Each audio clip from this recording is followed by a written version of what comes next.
ہمارے دلوں میں ہماری اولاد کا پیار ہوتا ہے اور بڑی اچھی بات ہے، بزرگوں کا والدین کا پیار ہوتا ہے، بڑی اعلیٰ بات۔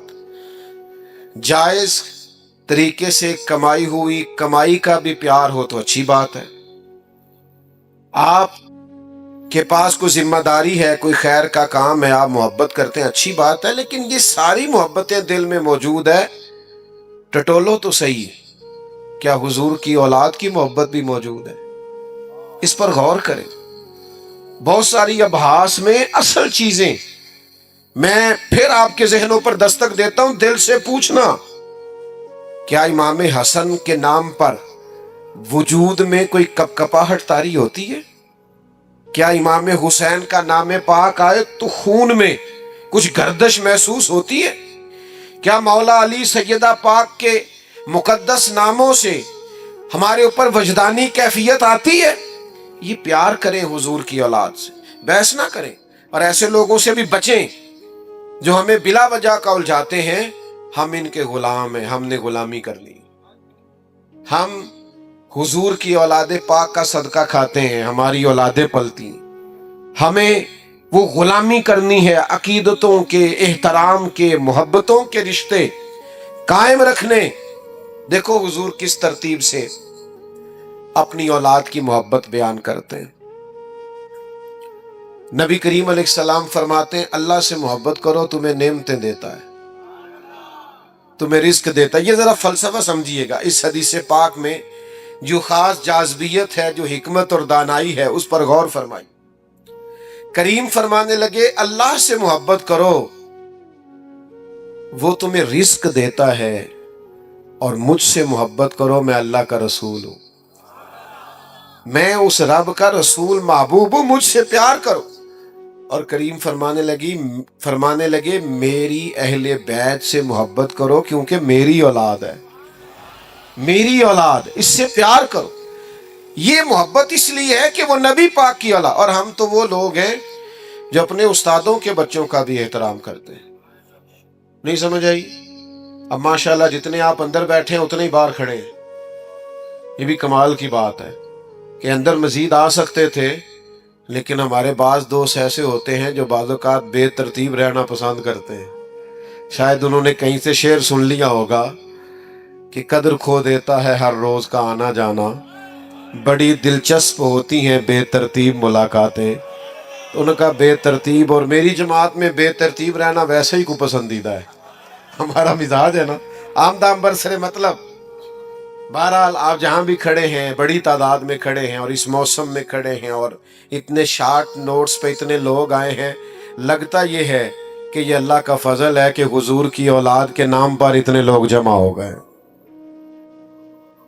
اب آپ غور فرمائیے اور سمجھیے، ہم تو اپنے استادوں کی اولاد کا بڑا احترام کرتے ہیں، اپنے مشائخ کی، پیروں کی اولادوں کا احترام کرتے ہیں۔ کیوں؟ کہ ہمیں ہمارے بزرگوں نے بتایا کہ اصلہ نال جے نیکی کریے او نسلاں تاک نہیں بھول دے۔ کسی اصل پر احسان کرو نا تو وہ کئی نسلوں، اپنی اگلی نسل کو بھی بتا کے جاتا ہے یہ میرا محسن ہے۔ اصلہ نال جے نیکی کریے تے نسلاں تاک نہیں بھول دے، ہاں بے اصلاں نال نیکی کریے، بے اصلاں نال نیکی کریے تے پل کنڈیاں نال تول دے، پھر حالات خراب ہو جاتے ہیں۔ بلکہ کسی نے یوں بھی کہا کہ بے اصلاں نال نیکی کریے تے پٹھیاں چالاں چل دے، وہ الٹ کام کرتے ہیں۔ تو دوست، ہم تو اپنے بزرگوں کی اولادوں کا اور استادوں کی اولادوں کا احترام کرتے ہیں، تو جو نبی پاک کی اولاد ہے، جو حضور کا مقدس خاندان ہے، اس کے لیے کتنی کو عقیدت ہمارے دل میں ہونی چاہیے، کتنا کو احترام ہونا چاہیے، کس حد تک بڑھ کے ہمیں اپنی عقیدتوں، ارادتوں اور محبتوں کا اظہار کرنا چاہیے، اس کو ذرا سمجھیں۔ میں نے پہلے بھی کئی دفعہ دوستوں کو ایک بات سن، چھوڑ دے بھائی، چھوڑ دے، کوئی دوست کسی کو اشارہ نہ کرے، او بھیا پیارے رہنے دو، رہنے دو، آپ کی مہربانی۔ ہوتا پتہ کیا ہے، اسٹیج پہ اس بندے کو بیٹھنا چاہیے جس نے ہلنا جلنا کام ہے، ورنہ چونکہ سب اسٹیج کی طرف دیکھ رہے ہوتے ہیں، تو جو اسٹیج والا کوئی تھوڑا بہت محبت کا اظہار کرے تو سارے اسے ہی دیکھنے لگ جاتے ہیں۔ تو ساڈا اس ویلے مسئلہ ہے کہ سانو ویکھو، تو یہ بھی عجیب لڑائی ہے محبت کی تو اس لیے کوئی کسی کو اشارہ نہ کرے. باقی موبائل سے کچھ دوستوں کو بڑا عشق ہے, آپ جتنا مرضی زور لگائیں انہوں نے نہیں بند کرنا. وہ تو مینوں کئی جگہ تو پتہ لگا سوندے بھی سرانے تھلے رکھ کے نے کہ کوئی لے نہ جائے. ابھی اس عشق کا بھی کوئی علاج نہیں, انوکھا ہے, لہذا آپ نہ منع کرنے کا اشارہ کریں. بس ٹھیک ہے, اب ایسے ہی چلتا ہے, زمانہ کچھ اس طرح کا ہو گیا ہے. بہرحال عام دام برسر مطلب تھوڑی توجہ کریں. میں نے پہلے بھی ایک دو دفعہ بات عرض کی ہے, ہمارے جو پرانے دیسی لوگ تھے نا, ان کی عقیدتیں بڑی ٹھیک تھیں. پڑھے لکھے زمانے میں بیسے ہی بیسے ہیں. پرانے لوگوں کی نا والد صاحب نا بڑی عید پہ چاول لائے, ابا جی چاول بڑے اچھے تھے. تو یہ پرانے لوگ جانتے ہیں کہ سیمپل کہتے تھے, جو نیا چاول آتا تھا نا 2 کلو چاہیے سیمپل پہلے پکا کے دیکھ لو. پہلے سیمپل آیا, اماں جی نے پکائے, بڑی تعریف کری, کہا بڑا لمبا چاول ہے, بڑا خوشبودار ہے اور بڑا پھول گیا ہے پاک کے, بڑا مزیدار ہے. ابا جی پھر وہ خرید لائے, بڑی عید پہ چاول آئے. تو ایک دو دفعہ پکے, پھر دوبارہ دوسرے چاول پکنے لگ گئے جو پہلے سے گھر میں موجود تھے. تو والد صاحب میری اماں جی سے کہنے لگے کہ وہ چاول کتنے نہیں, سانو پھر وہی دینے شروع کرتے نے. تو میری والدہ چپ کر گئی. سادے اور کم پڑھے لکھے لوگوں کے اندر جو عقیدتیں بڑی انوکھی تھیں, کہنے لگی وہ چول بڑے سونے سن, میں رکھ چھڑے نے 10 محرم نو امام حسین دی نیاز پکاواں. مکان کچے عقیدے پکے, مکان کچے عقیدے پکے. یعنی چاول بھی دینا ہے ان کی نیاز میں تو ستھرا دینا. حضور کی اولاد پاک کے نام پہ کچھ چیز دینی ہے تو خاص. یہ ہماری وارفتگیاں تھی, شوق تھا. اب ساری محبت صرف سٹیٹس میں ہے, سٹیٹس لگا دو 10 محرم کا, اب فلان کر دو, ہر چیز آپ کی وہ خاص ارادت کہاں. کاش 1 محرم سے 10 محرم تک آپ ایک سپارہ پڑھتے اور کہتے یہ میں امام حسین کو نظر پیش کروں گا. آپ کچھ نفل بڑھا دیتے کہ امام علی مقام نے تو کربلا میں بھی سجدے کو نہیں چھوڑا. کاش آپ حضور پر, نبی پاک کے آل و اصحاب پر درود پاک بڑھا دیتے کہ میں نے زیادہ درود پڑھنا ہے, اس لیے کہ یہ ایام ہیں ان کی شہادت کے. لیکن ہم اصل سے ہٹ گئے. وہ نورانیت, وہ عقیدتیں, وہ احترام, وہ خاص جذبات, وہ خاص انس حضور کی اولاد پاک سے. بحث ہی بحث ہے, جتنی مرضی کرا لو, لیکن وہ خاص چیز نہیں رہی. اپنے اندر عقیدت پیدا کریں, احترام پیدا کریں, جذبات پیدا کریں. ہمارے بزرگ سادات کا بڑا احترام کرتے تھے, وہ حضور کی نسل کا بڑا احترام کرتے تھے. صحیح العقیدہ سادات کے اکرام بڑے کرتے تھے. لیکن ہماری نئی نسل میں تو وہ ذوق شوق ہی نظر نہیں آتا. تو پہلا سبق آج کا یہ ہے کہ حضور کی اولاد کا پیار ضروریات دین میں سے ہے. اس کو اختیار کریں, اپنے دلوں میں پیدا کریں. خاص وارفتگی, چلے اس طرح کریں 9-10 محرم کا روزہ ہی رکھ لیں کہ میں ان کی یاد میں اس عبادت میں مشغول ہو گیا ہوں, کچھ تو کریں. اور یہ بڑی برکت والا روزہ ہے. دوسری بات آپ سے یہ کرنی ہے کہ ہمیں نا نبی پاک کی اولاد کا پیار سکھایا ہی صحابہ نے. نہیں سمجھ آئی آپ کو بات کی؟ سکھایا ہی, جتنی ان کی فضیلت کی روایتیں ہیں روایت ہی صحابہ نے کی, بتائیں ہی صحابہ نے. یہ محبتیں آئیں ہی ادھر سے. ہمیں حضرت عمر نے تو سکھایا ہے حسنین کا اکرام کیسے کرنا ہے, حضرت ابو ہریرہ نے تو سکھایا ہے, انہوں نے تو ہمیں سکھایا ہے. کچھ لوگ نا بڑا مکروہ دھندا کرتے ہیں, وہ اپنی تقریر چمکانے کے لیے مشاجرات بیان کرتے ہیں.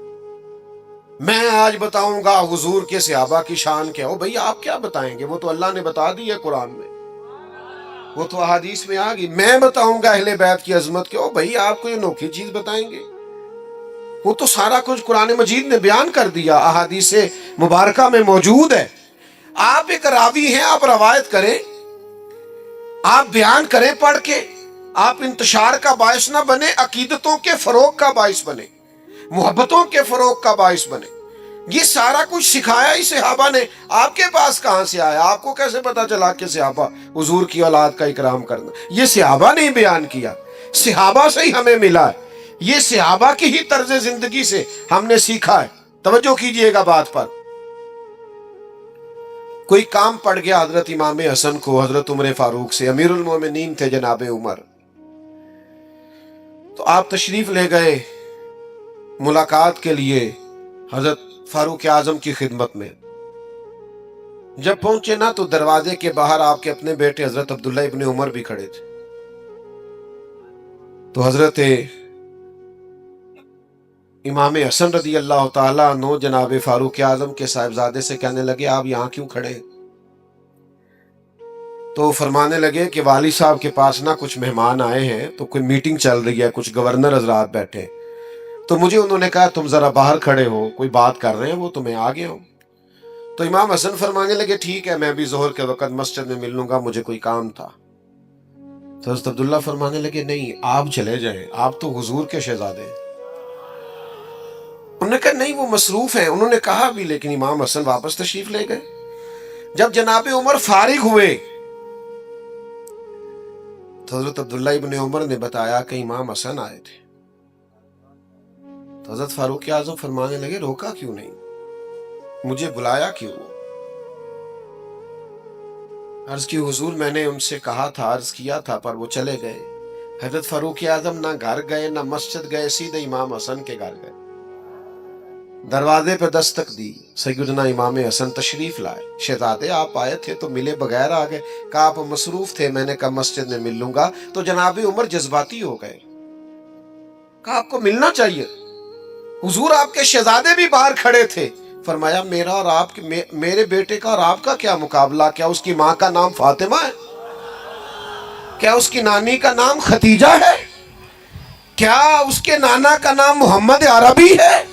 ہمیں سکھایا ہی صحابہ نے، تم کہاں سے لے آئے ہو بات؟ ان کا اختلاف تھا. قربان جائیں. پھر حضرت عمر اور جذباتی ہوئے، سر سے امامہ اتار لیا. کہنے لگے شہزادے عمر کے سر پر یہ جو عزت کے بال ہیں یہ آپ کے نانا کے اگائے ہوئے. تو میرے عزیزو یہ محبتیں، یہ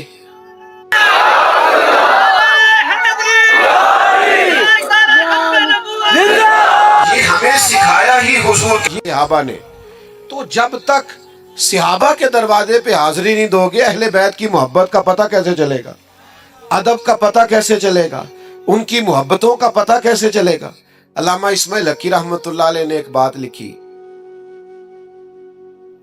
فرماتے ایک دن حضور علیہ السلام تشریف فرما تھے، تو جس کمرے میں حضور جلوہ فراز تھے نا، وہاں جگہ کچھ کم تھی، اور صحابہ بالکل حضور کے مقدس قدموں میں آ کے بیٹھے ہوئے تھے، اور باہر بھی جہاں تک جگہ تھی کونوں میں دیواروں سے لگ لگ کے صحابہ بیٹھے تھے. اچانک ایسا ہوا کہ مولا علی شیر خدا تشریف لے آئے. ہر صحابی چاہ رہا تھا میں اٹھ کے مولا کائنات کو جگا دوں، کیونکہ سب جانتے تھے علی کی محبت ایمان ہے، ان کا بغض نفاق ہے. ہر ایک چاہ رہا تھا میں اٹھوں، اپنی جگہ چھوڑوں، گنجائش بناؤں اور شیر خدا کو بٹھا دوں. قربان جائیے، سارے ہی چاہ رہے تھے، پر پتہ ہے سب سے پہلے کون اٹھے؟ جو نبیوں کے بعد سب سے بڑا درجہ رکھتے ہیں. افضل البشر بعد الانبیاء بالتحقیق حضرت ابو بکر صدیق. جناب صدیق اکبر سب سے پہلے اٹھے، اپنی جگہ خالی کی، مولا علی کا بازو تھاما، اپنی جگہ پہ بٹھایا. اب صحابہ کا مجمع ہے، حضور جلوہ فراز ہیں، کوئی تبصرہ کر ہی نہیں سکتا. حضور خود ہی بولے، فرمایا دیکھا تم نے میرے ابو بکر نے کیا کیا؟ دیکھا تم نے یا رسول اللہ؟ دیکھا؟ حضور فرمانے لگے کوئی عزت والا ہی کسی کی عزت کو پہچانا کرتا ہے، دیتا.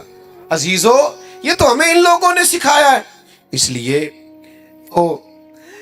بعض لوگ ایسے ہیں کہ ان پر اب غصہ نہیں آتا، اب تو ترس آتا ہے کہ یار تم کیا دھندا کر رہے ہو تقریر چمکانے کے لیے. ان لوگوں کے مابین تم اختلاف بیان کرتے ہو جن کے بارے میں قرآن نے کہہ دیا اشداء علی الکفار رحماء بینہم، یہ کافروں پہ سخت ہیں، آپس میں تو بڑے رحم دل ہیں.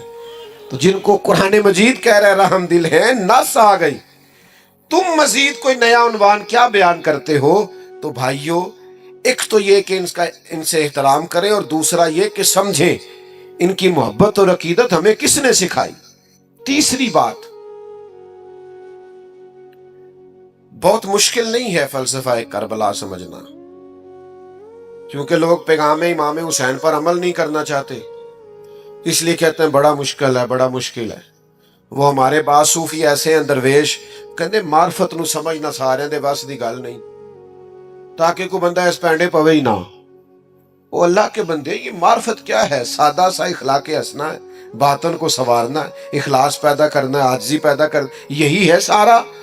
آپ کیا سکھانا چاہتے ہیں؟ مثلا صرف آپ بھگا رہے ہیں لوگوں کو، اور انوکھے انوکھے لوگ، یعنی بعض اوقات نا ہنسی آتی ہے، بیچارہ ایک دن بھی کسی ادارے میں نہیں گیا، کسی استاد کے پاس نہیں بیٹھا، کچھ پتہ نہیں، اور وہ کیا کہہ رہا ہے، کہنا مولویوں نو کی پتا معرفت کی ہوندی ہے۔ میں کہا جیڑی تیرے کو لے دا واقعی کسی نہیں پتا۔ بانج علموں جو کرے فقیری، او کافر مرے دیوانہ ہو۔ وہ جو تو کہہ رہا ہے نا واقعی دا نہیں پتا، تو سچ ہے۔ تو عجیب لوگ ہیں، اور جناب وہ لوگ بڑے حیران ہوتے ہیں کہ بڑی حیرت انگیز بات کر رہا ہے۔ تو سمجھ لینا ہے، آپ نے غور کرنا ہے کہ واقع کربلا واضح ہے امام حسین رضی اللہ تعالیٰ عنہ کا مقصد واضح۔ امام حسین نکلے تھے کہ ظلم نہیں کرنے دیں گے، جبر نہیں کرنے دیں گے، بربریت نہیں کرنے دیں گے، غیر اخلاقی انداز نہیں اختیار کرنے دیں گے۔ کوئی بادشاہ جبر کے زور پر اگر مسلط ہوگا تو مسلط نہیں ہونے دیں گے۔ ظلم و جبر و بربریت کے خلاف نکلے امام حسین۔ اور پھر جن رستوں پہ تھوڑی مشکل آئے نا، گاڑی چلانے والے کا پتہ بھی انہی رستوں پہ چلتا ہے، سیدھی سیدھی تو سارے چلا لیتے ہیں۔ یہ سپیڈ بریکر زیادہ ہو نا، وہ ایک دفعہ ہم سندھ گئے ہوئے تھے کچھ دنوں کے لیے، مختلف محافل میں 5-6 دن لگ گئے، تو واپسی پہ سکھر پہ موٹر وے سے چڑھ گئے۔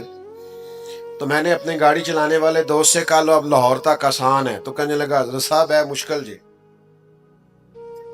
میں کہ کیوں؟ کہنے لگا جی تے نیند آن لگ پی، سیدھی سیدھی جو ہوئی۔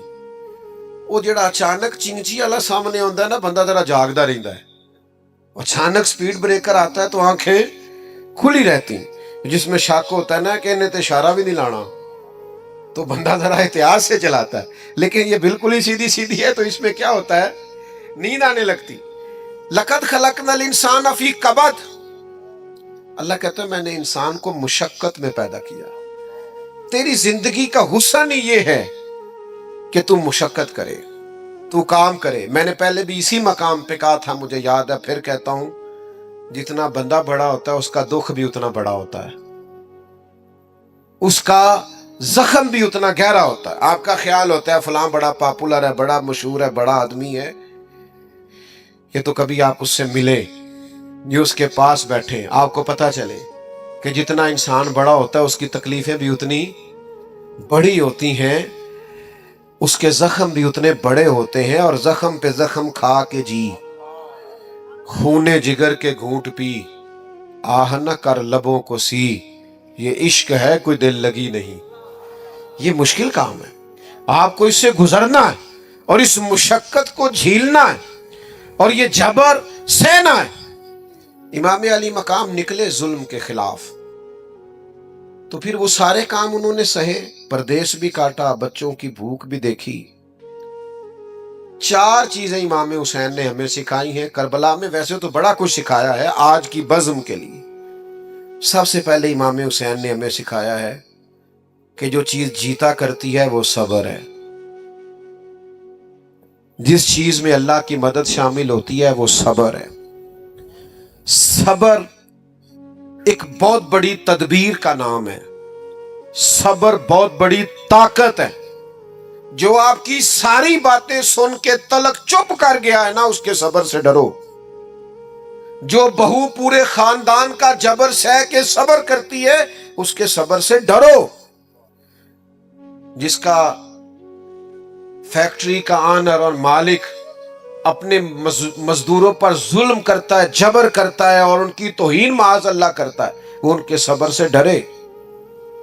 کیوں؟ اس لیے کہ صبر والا بڑا طاقتور ہوتا ہے۔ کیوں؟ کہ ان اللہ مع الصابرین، صبر کرنے والوں کے ساتھ اللہ۔ میدان کربلا میں کیا جنگ تھی؟ ہزاروں کے لشکر سے 72 لوگوں نے لڑنا تھا۔ اس جنگ، وہ جنگ تلواروں کی تلواروں سے نہیں تھی، نیزوں کی نیزوں سے نہیں تھی۔ کربلا میں ظلم کی جنگ صبر کے ساتھ تھی۔